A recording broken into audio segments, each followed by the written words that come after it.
for one, introducing our panelists. To begin with, I'm going to introduce one of our panelists, and this session is typically on media sustainability. Please welcome on stage Fadekemi Abiru. Fadekemi Abiru is the editor-in-chief, Stears Business. Please put your hands together for her.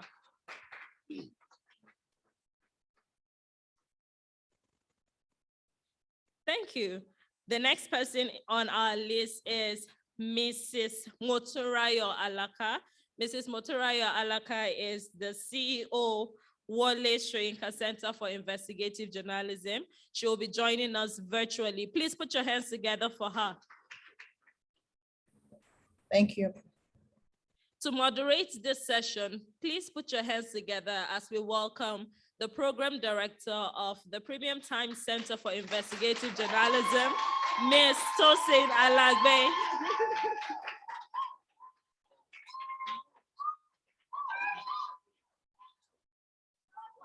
Popularly known as Mommy Yo. The last but not the least, we will be inviting a gentleman to join these beautiful young women on stage. Please put your hands together as we welcome Mr. Naziru Mika'il Abubakar. He is the editor-in-chief, Daily Trust newspaper.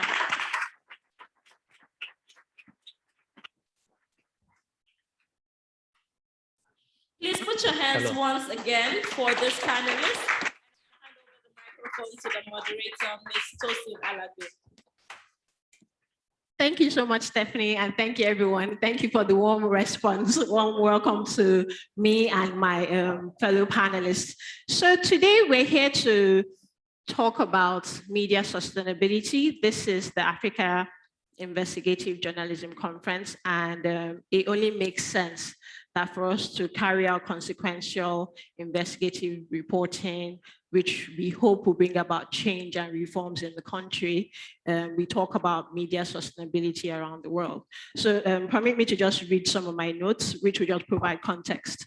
The advent of technology, the increasing reach of internet services, and various technological advancements, basically the digital age, has upended the traditional business models that we know media has been built upon. These models are mainly circulation via sales for the print media and advertising for both print and broadcast media. This disruption has media all over the world scrambling for various innovative ways to remain relevant in this digital age. The digital age has reduced the income that traditional media houses who have always been dependent on traditional business models has reduced the income that they have.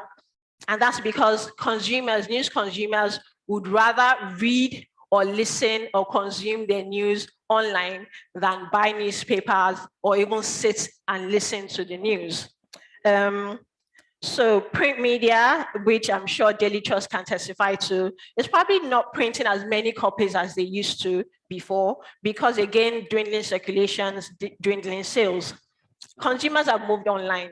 This means that even advertisers have followed them and moved online. Advertising revenue, which they would share between print and broadcast, is now being shared between print, broadcast, social media platforms. So it's no longer two ways, about 5 to 10 ways of sharing advertising revenue, which again speaks to the need for media to be innovative around its sustainability. So, as I said earlier, this disruption has had a huge impact on media's capacity to hold the government accountable. And so we're just here today to share experiences and maybe to listen to other colleagues from around the world, around Africa, ask questions, answer questions around media sustainability in Africa. So again, thank you for joining this panel, and I hope that we can make it an interesting 1 hour.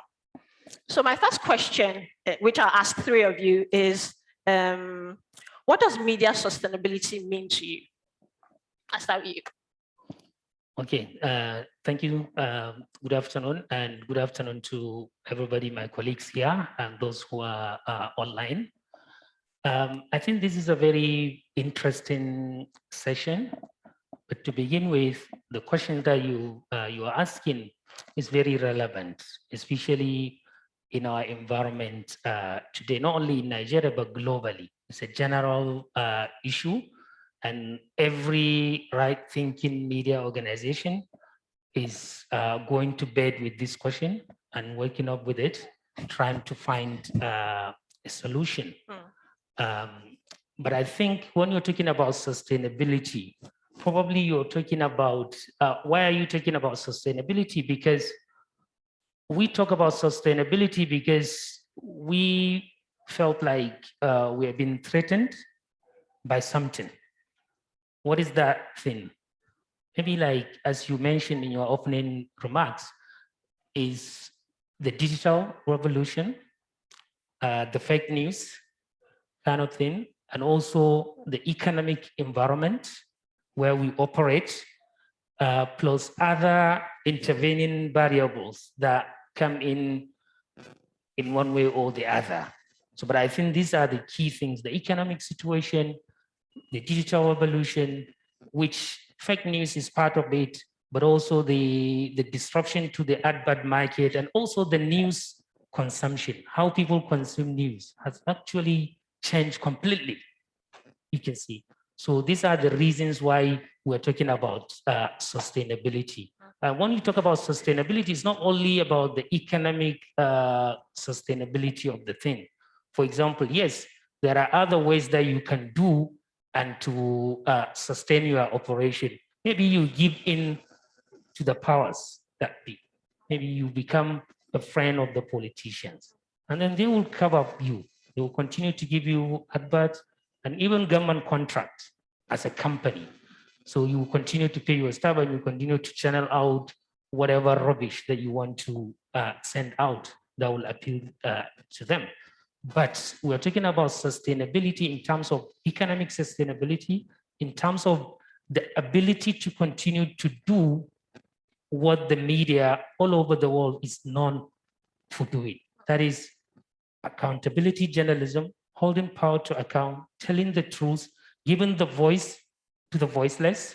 So this is, so how do you be? So this is also another form of sustainability. So we need to sustain ourselves to be able to put together the staff to do this, but also to do it in a way that the audience expects from us. So for me, this is what my take on that. Okay. Thank you very much. Digital revolution, fake news, economic situations, and other various news consumption. So over to you, Fadekemi. What's media sustainability to you? Thank you. So I think where I'll just start from would just be building on. Yeah, I just wanted to build on what you said in your opening remarks around. Are we good? Hello? Yeah. Okay. Yeah, I was just saying that just building on what you said around, like, you know, the internet and how it has gone on to disrupt like so many industries, and like the media industry is not one that has been exempt from that, right? And so it essentially means calling into question a lot of the business models that media companies have been built on.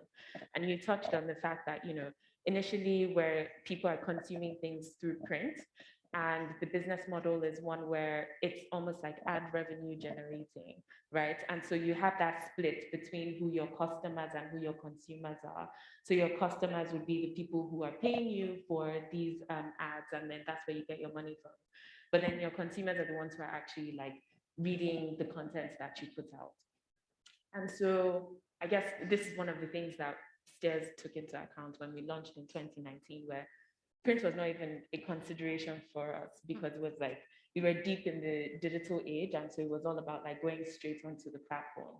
But even beyond that, it was also thinking about to what extent can we even merge both the customer and the consumer. So that way we're making the content that we produce very reader-centric, right? And so essentially, to me, sustainability is thinking about looking around at the community around you, like the way the world is changing, right? and then thinking about who are the people that you can deliver value directly to, and then how do you optimize for that? How do you generate that value so that you're now bringing in more revenue? So I think that's like the main thing for me whenever I think about sustainability. It's just your business model. How does that change? How does that change with the times? And how do you deliver value in the midst of that? Thank you. Changing value, changing models as the world evolves. Yes, thank you. Over to you, Motunrayo. Yeah, thank you so much, Tosi, and let me say thank you to the initial speakers for setting the tone. First to say that I wish I was there in person. This is a very important meeting to me. I've always wanted to be at the AI JC, but I had committed to so many things in Lagos and it was going to be totally irresponsible for me to just hop and go. So I had to join online. So kudos to the Premium Times team for leading this. Talking about media sustainability, I like the tone in which you started, Tosin, which was on the fact that, the age of innovation and technology has disrupted so many things for the media. And because of these disruptions, the media, therefore, is forced to change to survive. And these disruptions are major. And even as we think about sustainability, we do need to also question what we call sustainability, because clearly, even our definition of sustainability, like the initial speaker said, our definition of sustainability has been just about money, about having funds. But we can see clearly that even when you have funds, you might still be unsustainable as a media organization. And that is, because of the mission of the media, the work that the media is supposed to do. And that mission, someone who clearly talks about the media of the vision of the media, and I want to quote him here, Nelson Mandela, who said, "A critical, independent, and investigative press is the lifeblood of any democracy. The press must be free from state interference. It must have the economic strength to stand up to the blandishments of government officials. It must have sufficient independence from vested interests to be the blood and inquiring without fear or favor. It must enjoy the protection of the Constitution so that it can protect our rights as citizens." So media sustainability, therefore, would be the media's capacity to actually be able to balance, that critical role of being the body that is constitutionally recognized to hold authority, not just government, authorities accountable, and at the same time be able to be viable. So we do know that if your best interest is to be wealthy, then you are probably not doing investigative reporting or journalism, core journalism in itself. But the capacity for the media to be able to pay its bills so that it has the independence to operate. And even in the world of technology, even Mandela's definition, I like the part where it said vested interest, because that word, that term is very generic and is very broad. And in the day of technology where, Jeff Bezos owns the Washington Post now, where Mark Benioff, owns the Time magazine, where Mrs. Jobs, owns the Atlantic. Of course, over time, this also affects the capacity of the media to be sustainable to the point that it is not just, kowtowing, like my colleague from Daily Trust said, kowtowing to the government, but also kowtowing to whoever, even for those of us who are funded, by non-government organization, international donors. It begins to talk about what is our narrative. What is our narrative? So for us to be sustainable, we need to own our narrative.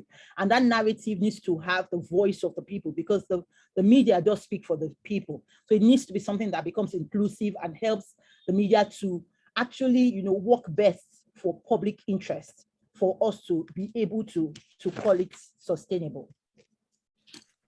Thank you, Motunrayo.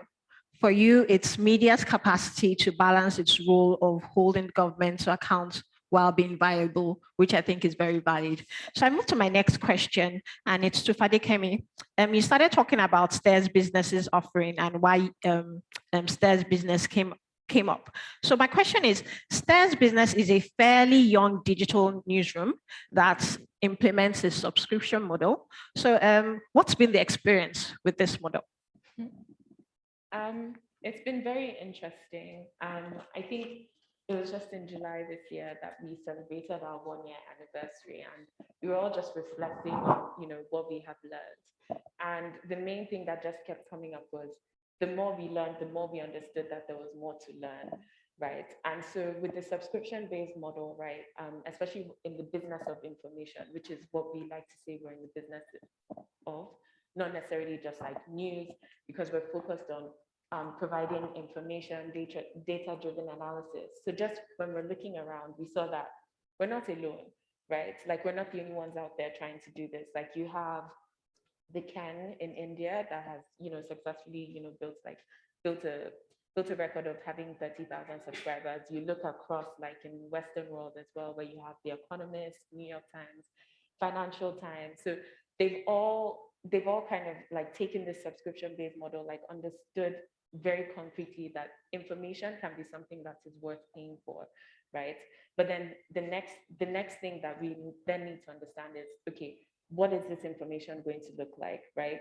And I think the other two panelists have touched on this as well, like, that independent thought leadership, original, deep reporting, where you can basically mark yourself or carve out the market and say that, this is analysis that you cannot find anywhere else. But then with the subscription, so that's just the content. But with the subscription thing, especially in like a consumer market like Nigeria, right, where economic headwinds would mean that people are being a bit more deliberate or intentional about where they're spending their money, right? Then you have to think about how you're going to teach people about the subscription model, how you're going to teach people, convince your customer / your consumer to kind of like part with their money and give that to you. And so for us, it's more like, one thing we like to emphasize on is the fact that we're more of a tech company. It's more about thinking about the reader experience, right? It's not just about putting out one article. My direct team is my newsroom, so a bunch of like economic analysts who just love to geek out about the economy. But in Stears business, they're not the only important team. We also have data analysts who just try to help us understand, okay, what is the better thing to understand about our customers so that we can produce better content for them? Even our engineers as well, taking the reader step by step through the payment process, because that's also important, right? The user interface, like how are they interacting with the product? How are they reading the product? And then even just additional features like having a mobile app as well, because that also helps people, it opens up a whole new world where you can essentially start to say, okay, we'll produce, it's not just long form. How can we get this information to readers in the fun way that they like to consume things, whether it's like on social media, for example. So yeah. Okay, so just for purposes of folks who do not understand the subscription model, I'd just like you to just speak a bit to what the subscription model is. Sure. So, I mean, I guess it will kind of be borrowing from the likes of Netflix, Spotify, where essentially you have a product, it sits behind a paywall. When you look at when you think about publication, so this can essentially take on different forms.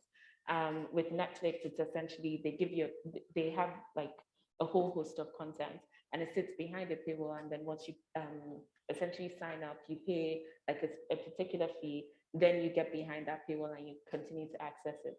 But essentially, it's not just that one-time payment. It's, you can have a range of different plans. It's either monthly, quarterly, annual, however often people want to essentially set up their payment plans with you.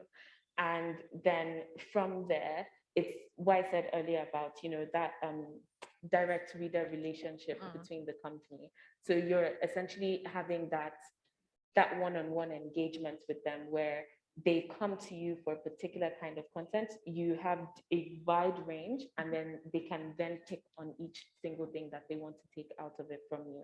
So essentially, the subscription-based model is just getting people to sign up to pay for content and have that continuous engagement with them. Thank you. Any challenges?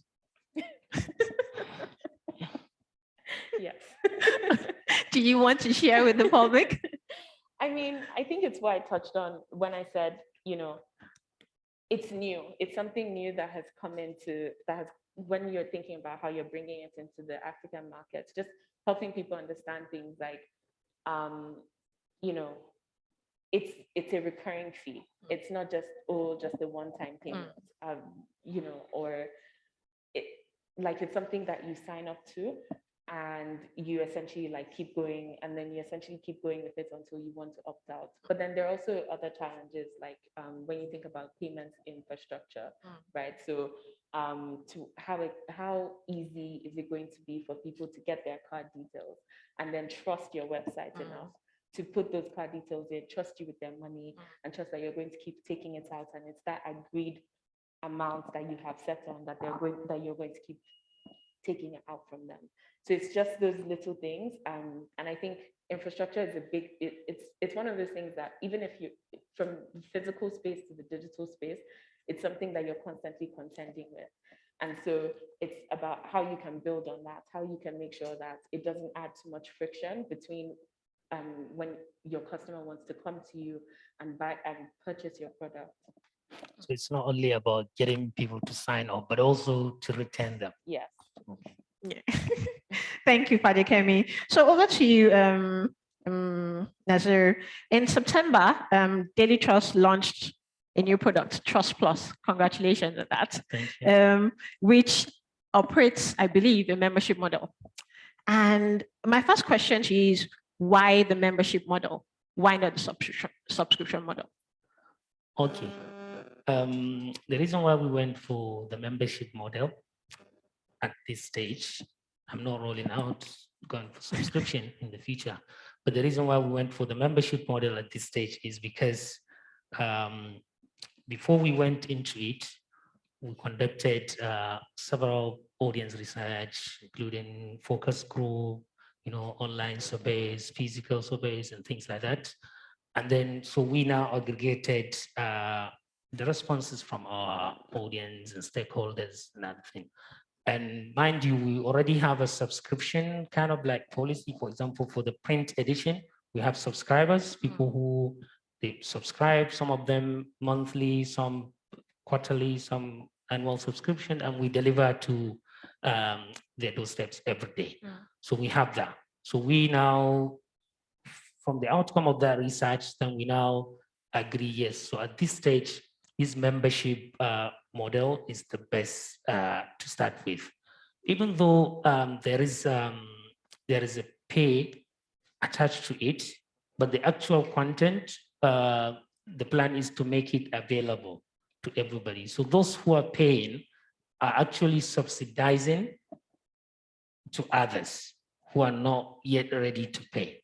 So, for example, so this is the logic behind the thing. But the reality is, we are also trying to target the young audience, all these Gen Zs, the millennials, so because we believe they're the future, because you're talking about digital consumption, because the Trust Plus is all about digital content. It's not about the print newspaper. So you can see, we know the print readers, we know where they are, we know how they look. We believe as long as they are alive, they will continue to consume. But we now have some set of audience who don't actually care about the print edition, even though if they care about the content, but they don't care about the platform. So you can see, so now they are the ones that we are targeting with the Trust Plus. Okay, thank you. So which leads me to my second question. I know it's early days, but what's the experience like? Is it what you envision? Do you think the uptake? I know, again, early days, but do you think that, that you're on track per Trust Plus? Yes, I think we believe we are on track because the level of reaction that we got, because we have different components of Trust Plus, apart from the actual people who sign as members and pay or donate to read. We also have a student component of it, which also is a student voting fellowship. And then also the students who want to become members, they're free to join without any charge. So you can see, so if we combine all the things together, I think this is our second week into it. So, but if we combine all the things together, I would say it's a very positive response, and it's really encouraging. And we're really looking forward to going into it. Okay, congratulations again. Thank you. So, Motunrayo, over to you. Wole Soyinka Center for Investigative Journalism isn't a newsroom, but it has funded and it continues to fund specialized reports which are published in various newsrooms. My question now is, do you think that donor funding, which is filling a very huge gap, I must not lie, we must not lie, do you think donor funding can help media sustainability? Well, the easy answer is yes. It is. It cannot just help. It is helping. Just last year with the COVID pandemic, the WSCIJ changed its whole strategy. Again, talking about being innovative and being able to adapt to the current situation. We realized that COVID-19 was a moving train. We decided we needed to jump on it. And so we changed our whole program focus to only support stories. And at the end of the program, we had supported 118 stories across newsrooms on COVID-19, on various issues of how people were still traveling interstate, although the government had banned movement, issues around people with disability and access to care, issues around other ailments like cancer, other ailments people have, and if they have care during COVID-19, various issues. So definitely we're wholly able to do that through the kind support of the MacArthur Foundation that was able to support that program from our hand. So yes, interventions from donor is needed. It has been helpful. Even beyond COVID-19, we've supported photojournalists to be able to do photo stories, because most media houses do not do photo stories, they do single shots. So we've supported photo stories, we've supported cartoonists to do some activism, even on freedom of expression and freedom of the press, So there's so much that we have done support, but sincerely speaking, donor support works as an intervention, but in the long run, we shouldn't depend just on it, especially media houses cannot afford to depend just on it. And I like the conversations that have been going on that Fadekemi and Naziru have talked about, using what is have to use, a multi-level approach to sustainability in our media houses. We have to use subscription, we have to use paywalls, we have to do events, we have to go ahead and intervene in society in some way. We have to publish books, we have to do research. Just this multi-pronged approach to media work is what is going to sustain us. If we depend on just donors or on just international funding, or just on government, like we see many legacy media houses are owned by one politician or the other.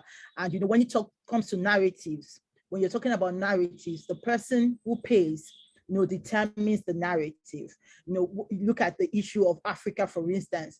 We are told that the Portuguese discovered Africa. And then we were told that Mungo Park, discovered River Niger. Well, my question is always, were they lost? Was Africa lost? Was River Niger lost? They were not lost. There were people there. Those people had their stories. Those people knew that River Niger, had a confluence. But the issue is that the person who had the resources to put it on record and document it became the person who is always called as the person who owns the narrative. So even as we enjoy donor funding, we must understand that, donors fund a lot of times issues. So there was a time in this country, 2005 thereabout, there was a lot of funding for HIV/AIDS because, that was the focus. There were so many other issues that were critical at that time, but most donors were funding HIV/AIDS. In Nigeria now, there's a lot of funding moving to the Northeast. There's a lot of funding moving to girls and women issues. Of course, these issues are cogent, and that's why as donor funders, the interventions are relevant and they are needed. However, some other issues will suffer because the donor has a focus area. But when the media organization has the independence to actually do, what is called framing, news framing, to sit down and have the independence based on the resources that it has to judge what is most important for that area, for that issue at that time, and report according, to something that fits the pulse of the people and helps the people to be heard, then it changes the game majorly, and it helps the media to be what it is, body that holds every other body, including international donor organizations, accountable. Thank you, Motunrayo. I'll just stay with you again and ask this question. By the way, audience, if you have any questions, please just note them down so that we can ask later on. So my question to you is, we've seen that governments across Africa, including Nigeria, are attempting to police the digital space through various legislations and shut down, most recent, Nigeria's Twitter shutdown. How does this affect media's ability to be sustainable? Well, the media is for Nigeria, especially, and for most countries, the media is a need. So I often say, just like President Muhammadu Buhari has a duty to the country to be, the chief of armed forces in the country, to be the head of the country, the head of the executive arm, the media has a duty to the country to hold the other arms of government accountable. And that's why it's often called the fourth estate of the realm, because it has a duty. So when someone has a duty to do something, of course, any form of regulation becomes an incursion and becomes itself, criminal, because it is a duty that we have. Just like the legislators need to go do their jobs, we have a job to do. It is not debatable that we have a job to do. So any action that stifles that job, and clearly, the current government and even past government of the country have always tried to, silence the media in one way or the other, whether by withdrawing their own support, or since it is a growing democracy and growing economy, a lot of what we call business is government. So even the private sectors, private sector actors, they are much, loyal to government. So the case of 234 Next comes to mind, where over time, government just had to make sure that the major private organizations that were funding that investigative platform, they stopped funding it. And by that, they silenced them. So the same way, if a platform where there's a lot of exchange of story, and I know that there are other issues with the Twitter issue, but yet that does not, if the president has an issue and what affects our president can affect us, but you cannot shut all of Nigeria down, because of the president. So, but, that is what we have. But apart from that, there are also laws that are already in place to ensure that the media is silenced. But I know for sure there's something that has been clear over the years in Nigeria's history, whether, colonial, post-colonial, the military era, and even in this, quite young democracy, is that the media cannot be silenced. When it comes to silencing the media comes together, the media collaborates, the media fights, the media speaks up.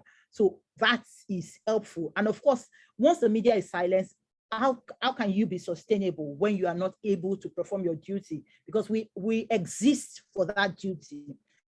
So when we're not able to perform that duty, our sustainability is threatened. Thank you. The media cannot be silenced. So I'll just like to ask if you have any thoughts on the question I just asked. Do you think that the clampdown or by governments does affect media sustainability? Fadekemi? Yeah, I really like Motunrayo's answer.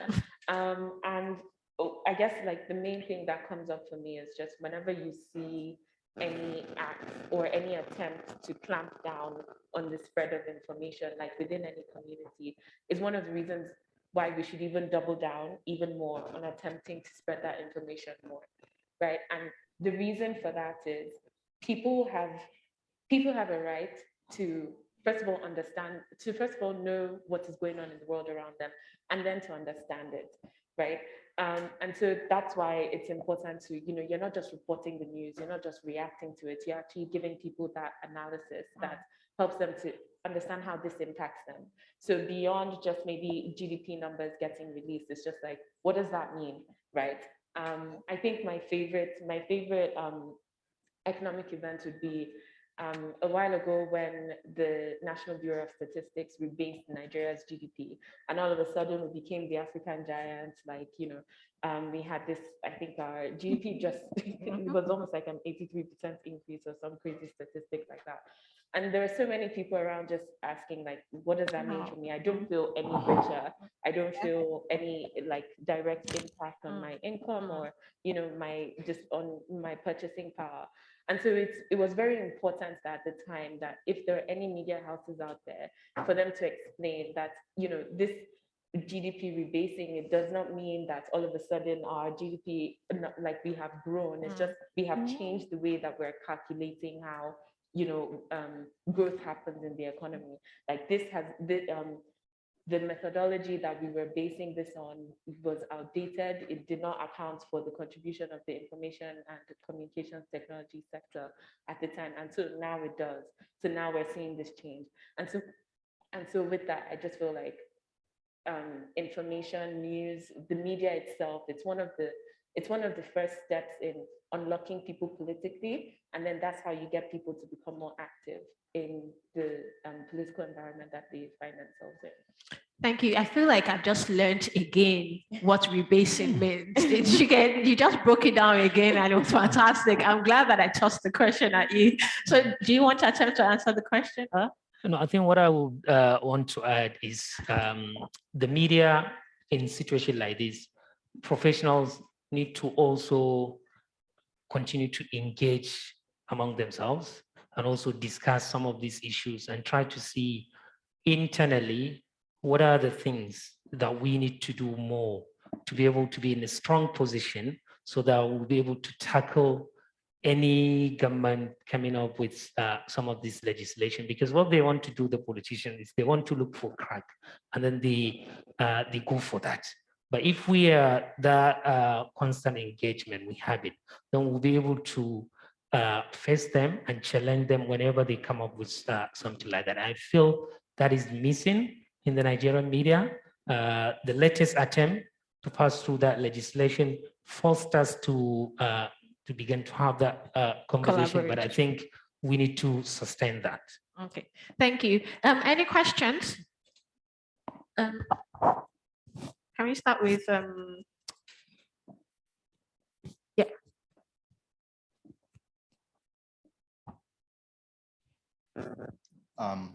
Hello, I'm Mohammed Jawad Nyale from Sierra Leone.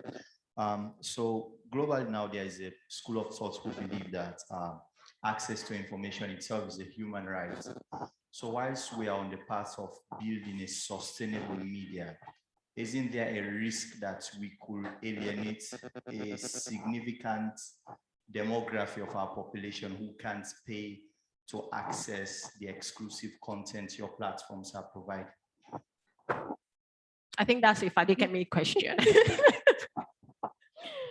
Thank you for that question. I think it's a very, very good question. And I think that's why when we launched the Stears premium product, it was...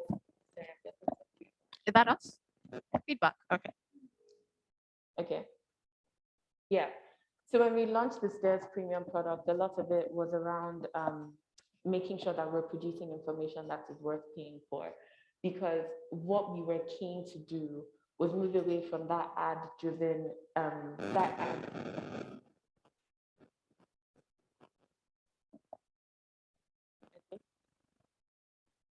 Is there something interfering? Can you hear me? Okay.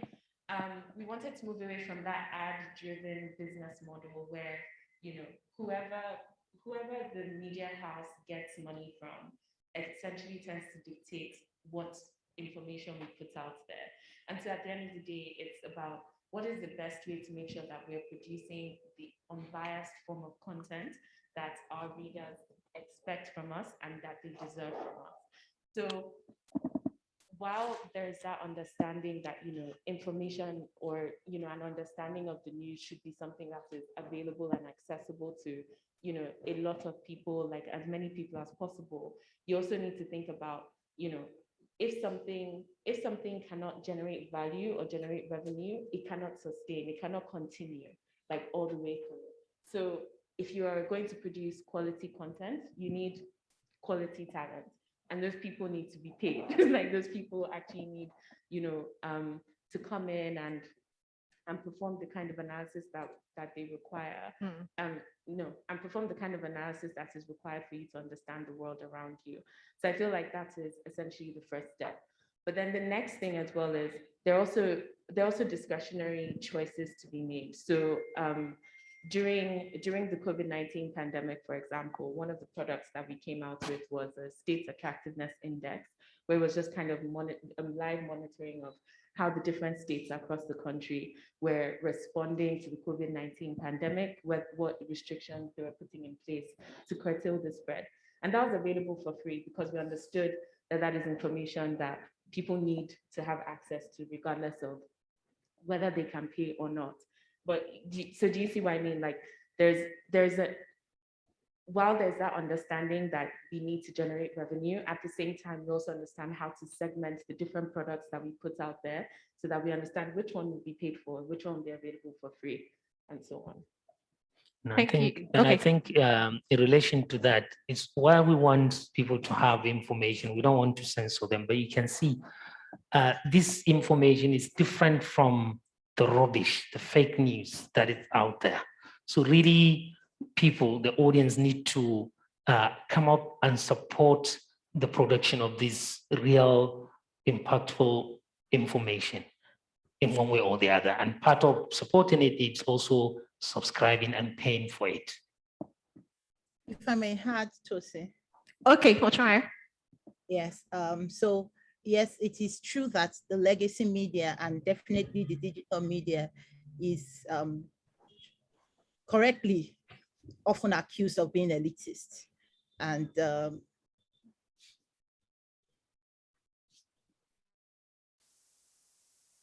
oh, we've just lost you. Fadekemi and Hi, Motunrayo, we can't hear you. hear you.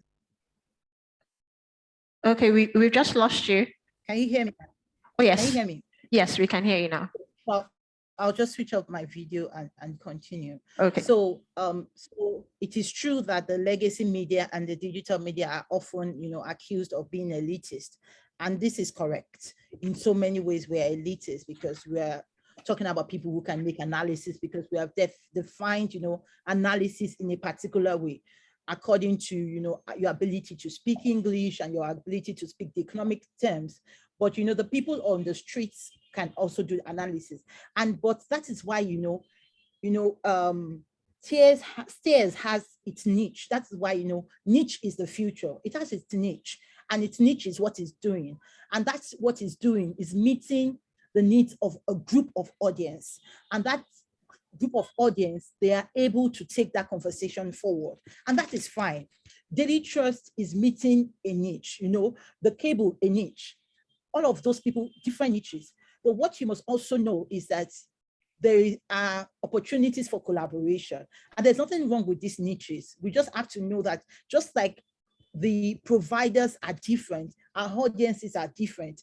And it is not, there is no way that one provider can meet the needs of all of the audience. That is why we have platforms like community radio, like community, newspaper, even some people that send messages via WhatsApp. Those are niches, and that is the creativity that even the legacy media needs to begin to think about. The fact that what we have now, so how can we take what Stears has and how can we pass it on to a partner, a collaborator, or a group of collaborators that do street advocacy? For the past 8 years, I've been developing something that is called Rush Report Until Something Happened. And the model is just based on collaboration and advocacy and technology, and saying, okay, Stears is doing this, Daily Trust is doing this. They are able to meet an audience and be sustainable. There's another media house that is at the level of the local level, can speak the local language. So how can they take the resources that have already been paid for and provided, and then distill that to the audience that is in their own community and use it for the benefit of that audience? So one media house cannot meet all the needs to answer the question.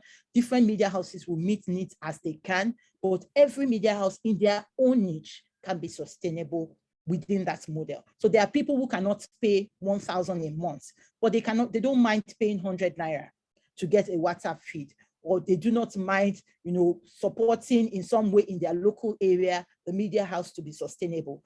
At that level, the media house that is at the community level does not need the budget that Daily Trust needs. So it can also be sustainable at its level. And the point that Naziru made about conversation is so important to this. The fact that media houses do need to have, especially across Africa, do need to have conversations about how do we meet our audiences, how do we remain relevant, how do we remain credible so that we can be sustainable. Thank you, Motunrayo. There's a question over there. I'll just go around. All right, my name is Jonas Nyabo from CTFM in Accra. So my question is essentially based on the fact that, especially for those who operate in a digital space, I know that there's been a lot of talk about content. I mean, when we are looking at sustainability content, we cannot take out content from the equation.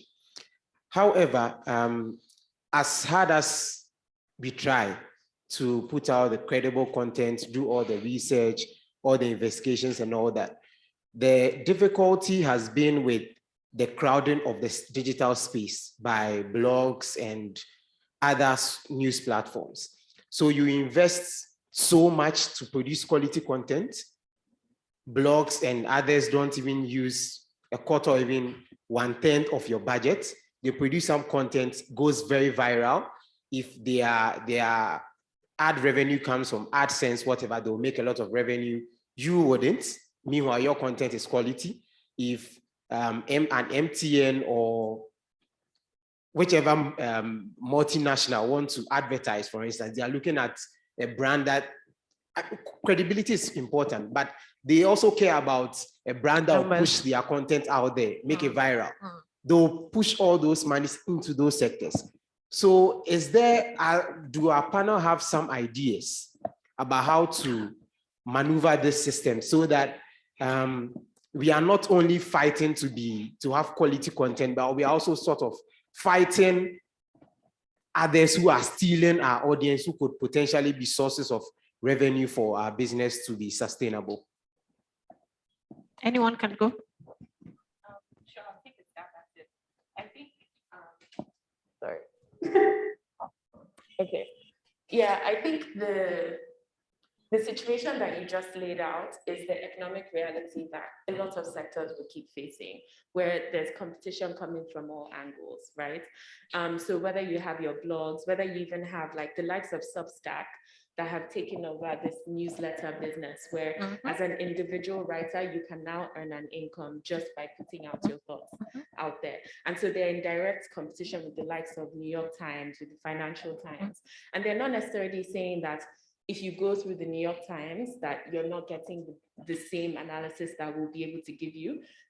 That like-for-like comparison might not even be possible. But I think it's about, it's about looking at yourself, what your value proposition is as a product, and how do you create a better product, right? So it's not just stopping at content. I think what was something I said earlier around like my newsroom is a very important team to me, but they're not the only important team in Stears. Like, it's around thinking, for us, it's about thinking about, okay, if we want to produce analysis on the economy, we need people who understand the economy, who can actually analyze the economy.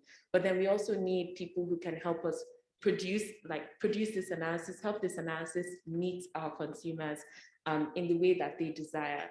Just like what Motunrayo was saying, like, you have to find a way to meet your consumers.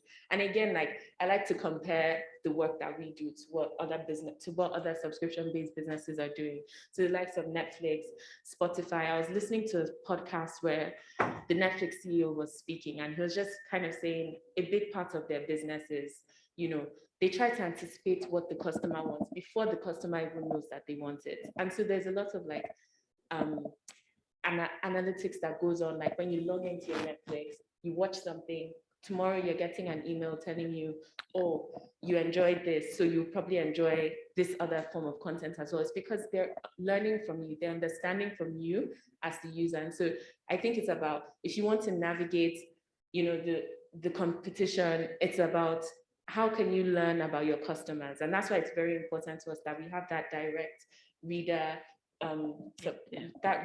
reader relationship, so that we're building that, we're engaging with them, and we're understanding and learning from them. Thank you. Do you want to take a start? No, I think she said it all. Okay. And so I think the young man wearing, yeah, that's you. I had a bit to it. Okay, Motunrayo over. Sorry. Yes. I tend to be forgotten because I'm not in the room. I'm so sorry. But it's okay. No, I just wanted to, so what Fadekemi said is fantastic. I agree with it. But just wanted to also add that I think the gentleman was also talking about aggregators and not just your competitors. Those who do absolutely nothing and just take all of your content and use them. Competitors are fine. I think you can think of what to do with them, but aggregators are another kind of animal altogether. And I think that there are ways that people are getting around it. One is technology, know-how to ensure that, I know media houses that you cannot get RSS feeds from their website because you can block RSS feeds, because that is one of the ways aggregators, easily just copy and paste stories. My husband works as a journalist too, and sometimes he calls me and says, my full story is a sports journal. My full story is on so and so website. The person gave no credit, did not mention my name. As a matter of fact, some people will just put their name on it. And if they have, the clicks, they get more attention. So technology can help. I think we also need to, not play the ostrich with this, and we need to get some education. Although the click happy thing is not the best way, but it has happened on us. So somebody tweets something and it gets 2,000 likes. Does it mean that thing made sense? Not necessarily, but the click happy thing is part of the technological package that we are now living with. So I think it is important that we learn how to do narratives, not to become sensational and to just clickbait, but to actually get better, like Fadekemi said, learn from your audience. Something I've led a lot of media monitoring, more than 15 media monitoring exercises, just trying to understand how media operates and trying to create, training and resources for the media to be better. And one thing that is clear, at least for the Nigerian media, is that there is an absence a lot of time of strategy. Nobody's actually sitting down to say, how are we going to report, education differently? And how are we going to market intentionally what we have, what we are putting out? And how are we going to deal with aggregators? How are we going to deal with competitors? How are we going to deal with, all parts of it? Just sitting down beyond designing content to actually design strategy. I don't know so much about sports, but there was a match, a boxing match that happened between an American and a Briton, I think last week. And my husband was teaching me that one new strategy, the other had a lot of might and power. So if all you're doing is just boxing, then you probably won't end up getting, the championship. But the person who comes in with the ability to punch and then the ability to think strategically is able to minimize the incursion of people like aggregators. Thank you. Thank you, Motunrayo. So, good afternoon. My name is Farouk from Daily Trust newspaper. So my question is two. The first one is with what's it called? Talking about regulation. So we are all scared of our government regulating the media. So and for now, we all know that with social media or with the internet, gatekeeping is eroding gradually. So what can we do in the media for us to regulate ourselves to make sure that these people, the bad eggs, are not going to affect those doing good content for the media? Also, the second one is for media sustainability. For newspaper, for those the print, threats. This is the second threat. Media revolution as the second threat from TV and now digital content. For platform like Daily Trust, they're able to diversify their content due to the financial base and also the audience. They have the number. But for traditional media, they are not that buoyant like Daily Trust. In what way can they also sustain themselves with the threats that we're doing now? Thank you. okay, so how do we stop the bad eggs from spoiling the good eggs? And I think the second question is basically what are other business models that maybe startups or smaller local newsrooms can implement to be sustainable? Yeah, I think the first one about the social media regulation, I think my view has always been like, I'm not against like saying you want to either regulate or you want to put down some rules on how people, some people should behave on social media. Because you can see we have, in the last 1 hour, we've been talking about these disruptors and these people copying other people's work and putting it together. Definitely, we need something around that. But the only reason why people in Nigeria are afraid whenever they hear word regulation is because it is difficult to trust a Nigerian politician. That's it. So when they say they want to regulate social media or whatever, our fear is maybe after that, the next day we'll move to something else. And maybe on that social media, they are not looking for people spreading fake news, or the way that they will define fake news in the law may make it uncomfortable for any of the media organization to even operate in that space. So that has always been our fear. But I think you can see, definitely there is a reason to do something about some of the issues happening on social media. But how do we do it? And who is to do that? I think that is the question. My suggestion is that I think it should be this idea of self-regulation. I think is one that we can consider, for example, where you have an independent body, maybe chaired by a retired, respectable judge, and with other people from different professions, including journalists, where they sit there as a body and they attend to any complaints or things like that, and they recommend sanctions and things like that. I don't know, but this is my like an ombudsman. Yeah, an ombudsman. Like that, yeah. Okay. Fadekemi, do you want to attempt to respond to other business models that upcoming newsrooms can explore? I think on that, what I would say is taking risks pays off, right? So when we launched, there were a lot of naysayers, a lot of people who said we were crazy, and kind of like, why do you think people will be willing to not just subscribe, not just pay to access your articles, but continue to pay? So how are you going to think about, first of all, how to acquire them, then how to retain them as well? And that's something that stays at the back of our minds constantly, but it didn't stop us, it didn't deter us. It just meant that we have to continue learning the lessons about, what our customers want to read from us, how to build a better product that they will be willing to, that would essentially keep them in and even encourage them to tell other people about it, to bring more people into the fold. So when we talk about it, when we talk about like what other business models are out there, I think a big part of it would have to come from experimenting and testing the markets to understand that. There was a time when, you know, how people consume the news was just through print. It was just like you buy a newspaper, you read it, and like you discard it and you move on. And now, like as the internet came about, like we started thinking about how to use that as a distribution tool.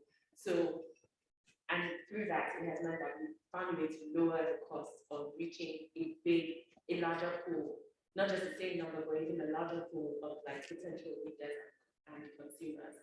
So I think it would definitely need to come from looking around at society around you, how things are changing, and then think about how to adapt or insert yourself into that. Thanks.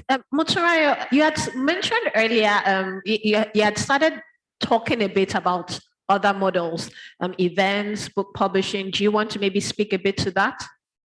Yes, I will. And just to start with from that end of the question where Fadekemi left off, to say that, you see, Fadekemi mentioned something that is really important, and that is our ability as media to learn.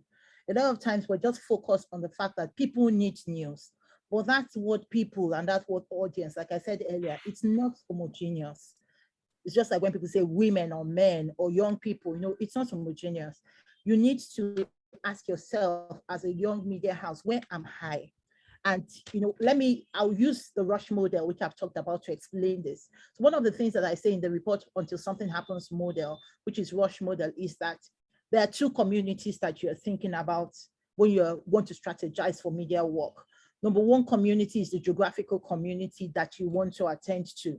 I would say as a small media house, it is my opinion, and I may be wrong, but my opinion from many observations of the media, from many media monitoring exercises, from many years of experience, that the center is already it is already concentrated. There are too many people at the center. There are too many people talking about the president. So in terms of a small organization, I would say leave the national,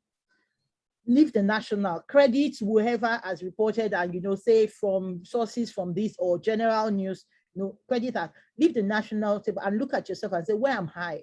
And in the place where I am, that is your geographical community. There's a second community, which is, you know, what Stears is doing, your interest community, which you're talking then about the issue you are dealing with, maybe education. Stears is doing business. There are organizations that do a mix of all of these issues. So analyze where you are. And I say on the Rush principle that at the place where both communities intersect, the community of interest and the community of geography intersect, is your best place for impact, especially as a small organization. Is your best place of impact. But how do you impact? You need to learn about your audience. You need not just to say, oh, people need news. You need to go and find out about those people. What are they consuming? While you give them, you know, what you can call staple, the regulars, you know, general information about what is happening around them, but what do they need? That is why, you know, platforms that have been very, very successful are niche. If you don't have the might to be a New York Times, or to be, you know, in Nigeria, a Daily Trust, you know, a Punch, a Premium Times, you know, a Decable that's able to play big at the national level, then you do need to look inwards and say, what can I supply and be effective? That is why traffic, you know, the traffic, Twitter and the traffic radio, you know, it is effective because it is meeting a need. So you need to meet a need. You know, the news has to be treated like a product. You need to treat it like a product. And if you're treating it as a product, you have to care about everything, the packaging, you have to care about the content, you have to care about who will market it, you have to care about how it will be marketed, who will buy it. Or instead we do that, you know, we're not going to be successful, because often we get the media side right, we miss out on the business side. So if you are niche and you already recognize your audience, for that audience, you can create events, you can create town hall meetings where you are the media house, you are the pooling factor, because the media houses have an edge. They have a bird's eye view of the world. They are able to see what the private sector person is doing, what the non-governmental organization person is doing, what the local in the market is doing, and they're able to weave together those narratives we can put all the cards on the table. So where you belong to, you will then be able to say what events will meet my audience needs and create those events. You must not, and those events, they can be locally relevant and at the same time connected to the global conversations, but you are now bringing them to your audience. Of course, my colleagues have spoken about paywalls, they have spoken about subscription, they have spoken about membership, which is possible at every level on different way. Subscription is not entirely new. We have been subscribing. We subscribe to use our phone. It's just that it's pay as you go. Once it finishes, you have to, resubscribe. If you don't subscribe, you cannot call. So all of these things are not totally new, but how do you make and ensure that your audience grasps it and your audience is able to use it? You can also have people pay. You can do a fund where your advertisements pay for most of it, and then you give it out for free, or you share a newsletter. You just have to sit down and strategize. There is no way out of strategy. There's no way out of intentionality. There's no way out of understanding what is missing in the current ecosystem. And believe you me, there are many things that are missing. If there was another platform, I could give you a long list of things that are missing in the very big media houses right now, that small media houses can provide, and they can be very, very successful at it. So look at what is missing, look at your own strengths, do a SWOT analysis on yourself and say, what do I have? What don't I have? What do I need? How can I add it to it? That mixed bag will be helpful. Thank you very much. I know we're meant to end about 5 minutes ago, and I'd like to crave your indulgence, panelists, to let's do maybe 10 minutes to just take 2 more questions that we move. May I? Thank you. So then we got this end. The lady at the back.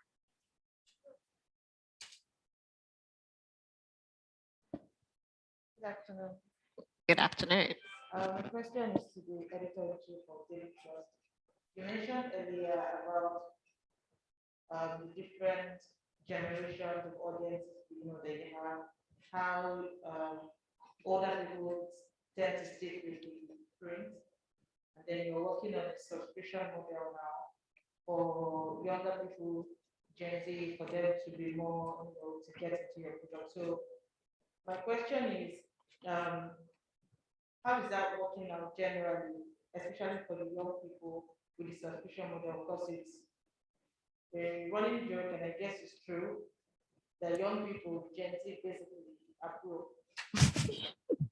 So I just want to know how that's working. Is this something that you have been able to, it's something that you have made progress on, something that you're still working on? What steps, what strategies have you worked with to, ease you into that? Thank you. So before you answer, I'll just take the lady's question in front, then and one more from this man. So we just have all the questions. Yeah. Thank you. Good afternoon. My name is Chiamaka, PTCIG. I have 2 questions. First is around so for me, I think there's a intersection between media sustainability, media plurality, and then the fake news issue. I think someone has touched on the access thing, but then how do we make sure that, revenue, right, generating revenue for media doesn't create another market for fake news purveyors, because you can't restrict who comes into the media industry now. That's media plurality, and people come with different things. So we have the likes of Opera News, Phoenix, and so many of them just see, splashed across different places, and people have access, more like quick access, because sometimes people who send these things to me are people I don't expect to receive them from, but because it's free and I can just get to it. So there's a new market there for fake news purveyors and propagandists across the world, and especially in Nigeria too, because this is a really good market for fake news. How do we ensure that, trying to be good with sustainability doesn't also open a bigger market right now? Of course, it's a big market for fake news, but a bigger market that would probably consume we and our sustainability in it. And then the second question is around innovation. Innovation is transient or continuous for me, because before now, advertising models were the engines, but now we've moved on to subscription.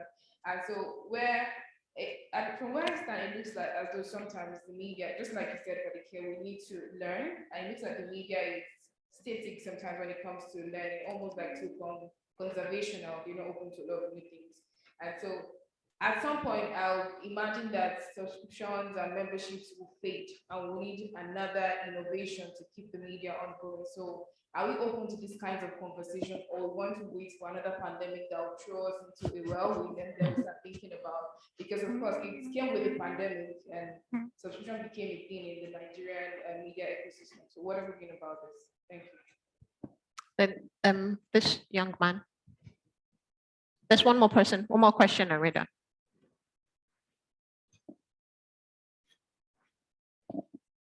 Thank you very much. Good afternoon. My name is Mika'il. Actually, my question is. Sorry, where do you work on? Where do you work again? Sahelian Times. I have 3 questions too, and one has to do with innovation. We all know that, actually, like you mentioned, because news consumers have migrated online, and we still have some consumers that are yet to migrate to, let's say, Instagram, and few are yet to start on Instagram. And now TikTok is being big too. And whether we like it or not, at the time goes on, we have to migrate to TikTok. And we all know with the way technology is working, somebody might be sitting down in his room right now as we speak, and with a click, that guy will disrupt the whole space. And that's how do you think we sit down as media platforms and media owners to wait for such kind of things to happen, for us to move it into action, or we start taking of innovation as she mentioned. The second question has to do with disruption. We all know that we largely work online, and there are disruption that comes maybe from notifications and all that social media stuff. How do you manage such kind of disruption? And because in the course of the conversation, it was mentioned that federal government decided to ban Twitter, and just a few days ago, Facebook and WhatsApp stopped working for nearly 6 hours. What if all these platforms stop working? Maybe for premium times and then Trust and other digital media organizations, people can go and maybe visit them on their website. But for common organizations like ours, we largely depend on these platforms, Twitter, Facebook, WhatsApp, to share our content. What if this platform stops working? Thank you very much. Thank you. So the harvest is bountiful. I think that's the right thing. Which of the questions do you want to respond to? Maybe there was one that she directed at me. Yeah, broke Gen Zs. Yeah. We know that because we were at that level before. We migrated to a different level. But I think the whole idea is that is why we're saying we're not tying our entire product to the subscription. We're saying other people who are able to pay are going to subsidize for those who are not able to pay. But the main key thing, the reason why we are now saying student free, other people can access, is to see, let them come on board and see the offerings, you know, and maybe they grow up with that type of product in mind. So going forward, they will be the one, because those Gen Zs, they will be the one moving to all the other different types of jobs that are available, because we cannot continue to do the jobs. So some people have to come up and take over from us. So we want them to grow up with that product and also have its feeling, so that going forward they would, and don't mind Gen Zs, they may not have money, but their parents have. And, and they have the power to convince their parents to subscribe, as long as you can subscribe to Netflix. And so you have to go and subscribe to Stears, Trust Plus, to any other news organization, because we are competing with Netflix. Yeah. Thank you. I think what I'll just add on top of that is just casting my mind back to the first time I ever interacted with The Economist, for example.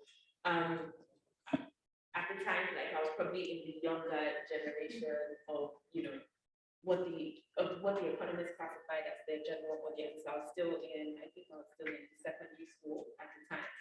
But essentially, I didn't necessarily have a subscription, but the economists had thought about a different distribution model on how they were going to, a different distribution channel of how they were going to reach me, right? And that was just like leveraging like the social media, for example. And I read an article that they basically wrote about, you know, what it means to reach the younger audience, and it's essentially what Motunrayo talked about earlier, like, you know, meeting your audience, meeting your different consumers where you find them. But then, so that can look like, you know, on Instagram, you're taking out tidbits from you're creating like posts or stories, and you're taking out tidbits from your articles that are already being highlighted people to just kind of like draw people in, help them to understand, you know, the different kinds of, the different kinds of content that you already cover, so that you're already capturing. So while they might not be, you know, you're right when you say that they're quite young, they might not have that wallet that's needed to sustain a subscription product, but you start to bring people into the fold when they're young. It's almost like a cradle to adult type strategy. And so when they grow up and they get jobs and then they start to earn an income, they start to understand that this is actually a platform that I can come to trust independent, thoughtful, rigorous analysis from. And so I guess it's just touching on, sorry, I couldn't keep track of all the questions. So one question was on managing sustainability, plurality, and fake news. Another was, I think I'm going to merge this into, should we be proactive when it comes to innovation? Then another social media question was more of what happens. Facebook and Instagram were down for a while. What happens to up and coming newsrooms? Yeah. So that's essentially why I wanted to tie it into where, you know, I suppose it's possible that the subscription business model took off during the pandemic, but that wasn't the beginning of it, right? And so essentially, it's not about the wise thing to do would not be to wait to let the world change around you before you then react, because then that puts you in like a very reactive state. I think Motunrayo also touched on this when she was talking earlier, when she said, you know, there's a big thing around strategizing, like even things like your content. Like you have to be very intentional and deliberate about what you're putting out, because you're asking people to pay for this. And so with that comes like an increase in the demand of what they expect from you. Their expectations of you will definitely, you know, step up. And so you have to be thinking about how beautiful your product is and whether it is, and it's not just restricting yourself to one type of way to produce information. So I'll just give an example. Right now, a big part of like what we produce would be our articles, like that would be our flagship product. That's something people would say that they understand from us. But when we're covering the election a couple of years ago, we could have said, yeah, we'll just produce 10 more articles about the election and just get people to read that and move on. But then instead, we decided to be a bit more innovative about that. Like, what other products is out there that can help people understand the election and then also make them understand that they can come to us to get that. And so that's how our election center was formed. And from that, we had like a wide range of visualizations where we basically mapped out, and in real time, we're just based on the results that were coming from INEC, because we wanted to fall within the rules and regulations. But based on the results, we're mapping out, you know, how these results are coming out for people. And we're able to get like up to 2 million eyes on the site.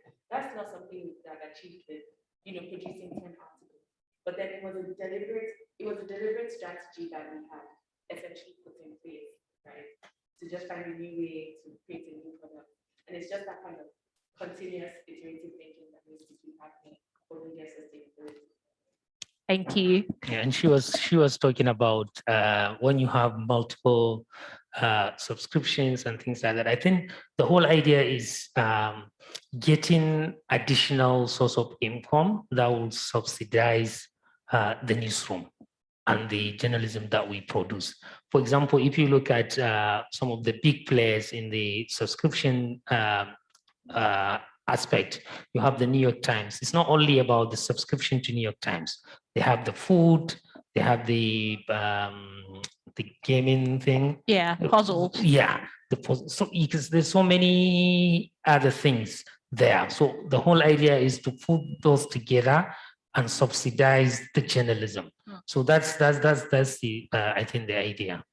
Thank you. Motunrayo, do you want to pick any of the questions and answer?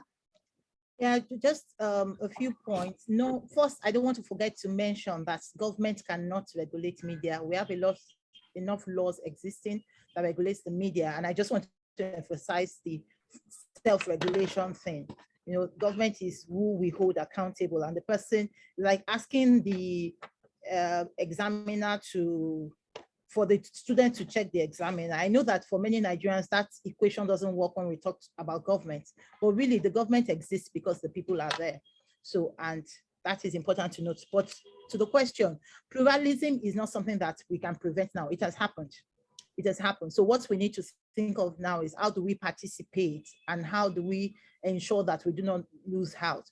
So talking about people sharing fake news, even though they're exposed, you must understand that people share things not just because of their education, but because of their culture. And a lot of times education does not erode culture.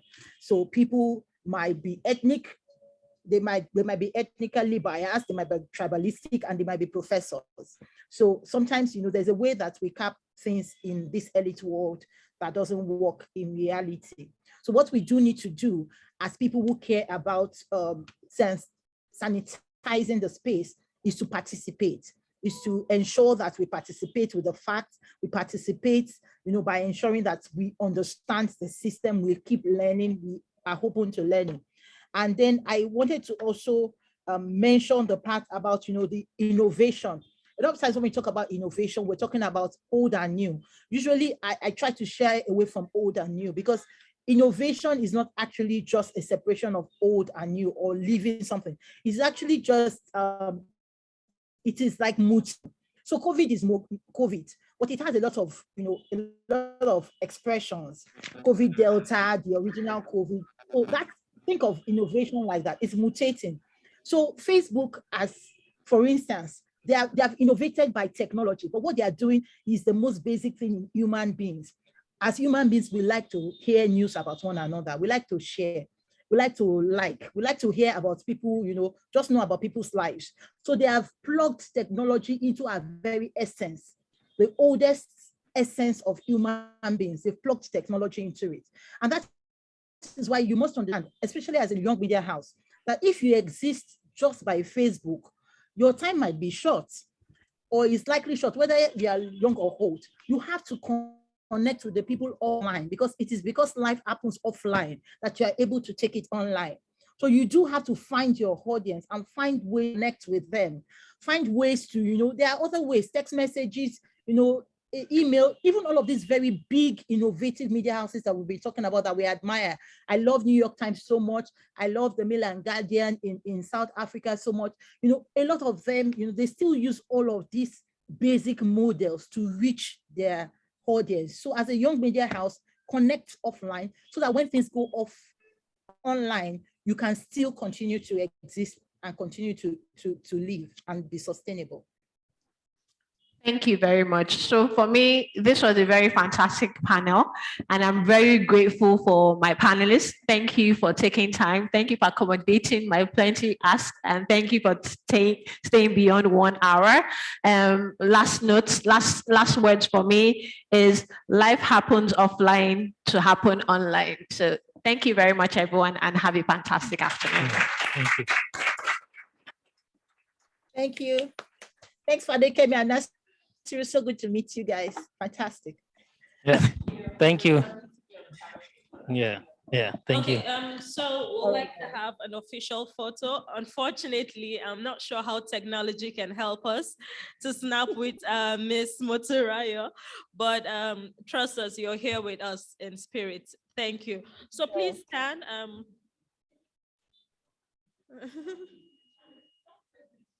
Okay, so you can stand by the screen. Okay, perfect. So stand by the screen so that we'll snap. Oh, technology is doing amazingly well, you know. Okay, so please, just, yeah, stand by the screen.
Please put your hands together for them again.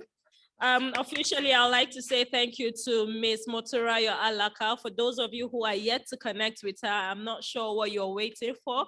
We usually call her Miss Intentional, so that's her AKA. I'll also like to say thank you to everyone on the panel. Thank you so much for making out time to be here. This is officially the final session we're going to be having in here in Abuja, Nigeria.